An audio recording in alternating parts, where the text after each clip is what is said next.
Hello, I'm Mervyn Bishop. I live in Sydney, been living here for 40 years. I originally came from a little town called Brewarrina, northwest New South Wales. It's some 530 miles from here. I grew up as a kiddie there, mum and dad, my sister Cynthia. Our family were part of the Kamilaroi group. There's the Nemba and the Murawari mob. They're all in around that area. So we're a bit of a mixture. We've got some English and Irish background as well. We always had photographs around the house. And Mum, she was always very keen, and other folks had cameras, and I just went towards it. I was really interested, and I thought, so I saved my money, and me and the mate used to cut grass. One old mate's lawnmower, borrow it, cut grass, and get a couple of dollars for pounds in those days. And anyway, I had a 120 camera, and this guy had this 35mm camera taking colour slides. And I said, geez, that's the go. So I went and bought this camera that took colour slides. My mum, she was distraught. It cost me £15 back in 1957. In 1963 I came to Sydney, and I got a cadetship with Sydney Morning Herald, 4-year cadetship. And at that time I was the only Aboriginal person to be employed as a cadet photographer, becoming a photographer.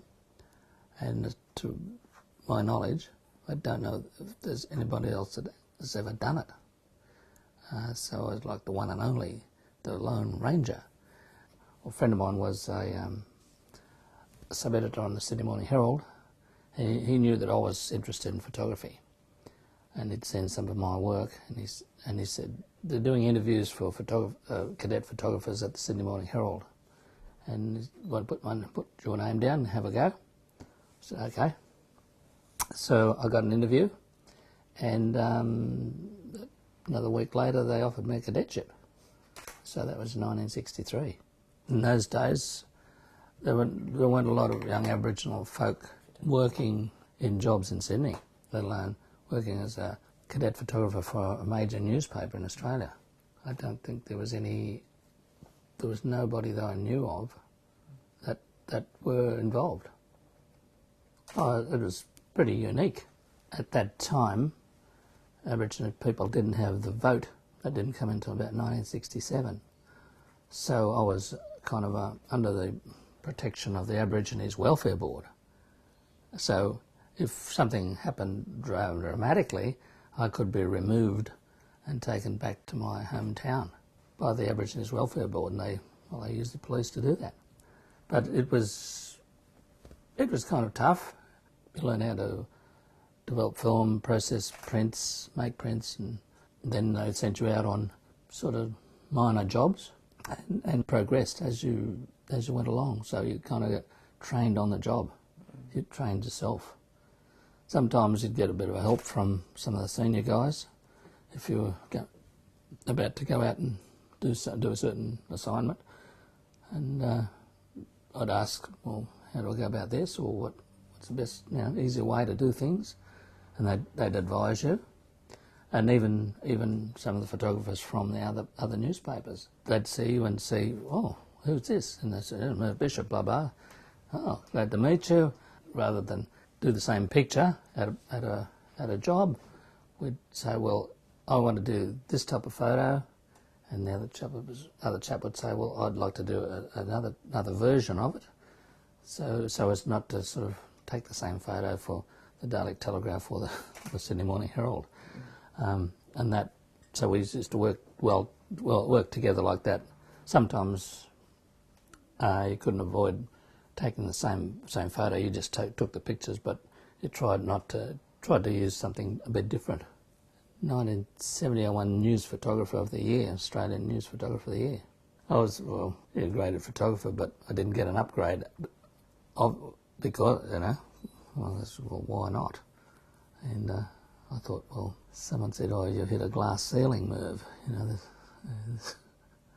That's your lot. Stick with it. Just don't rock the boat, so I didn't. Anyway, I thought, well, if I'm going to get upgraded, what have I got to do? You know, to be kind of recognised. And I knew that other guys had done similar things, and they'd been upgraded, and they more money. That's all it was all about. And I thought, well, I'll try something else. So the Commonwealth Government set up a Department of Aboriginal Affairs. It was based in Canberra. And I applied they created a position as a photographer, public relations photographer with them. And my wife and I moved to Canberra in 1973, left the Herald. Yeah. I was working with the Department of Aboriginal Affairs, and we were on assignment in Brisbane. And the boss rang up from Canberra to say that another guy who was shooting video or film, there's a job we want you to go to in Northern Territory. That day, then Prime Minister Gough Whitlam handed back to the Gurindji people, traditional landowners, the deeds to their land. And as I suppose a photographic gesture to do it, he picked up a handful of soil, and Mr Whitlam poured soil back into the hand of Vincent Lingiari, the traditional landowner. They had a ceremony under what they call a bough shed, which is shade. Another photographer from the Women's Weekly, Keith Barlow, was there, and he said, "Do you think we can get them to come outside into the sunlight? It'll make a better image." So it was when the legality, all the formalities were finished, I went up to Mr Whitlam and said, "Mr Whitlam, can we do this picture again outside in the sunlight?" He said, "Very well, very well." And so led him out, not too far away, about 30 feet away from that original site. And then I said, "Well, you stay there, I'll get Mr Lingiari to come out." He had a problem with his hip trachoma, so I kind of had to lead him out and set him up. I said, "Well, Uncle, we're going to do that picture again." I said, "Okay." I said, "Well, I want you to stand here like this. You hold your hand out with the deeds in one hand, and hold your hand out. Mr Whitlam is going to pour soil into your hand again."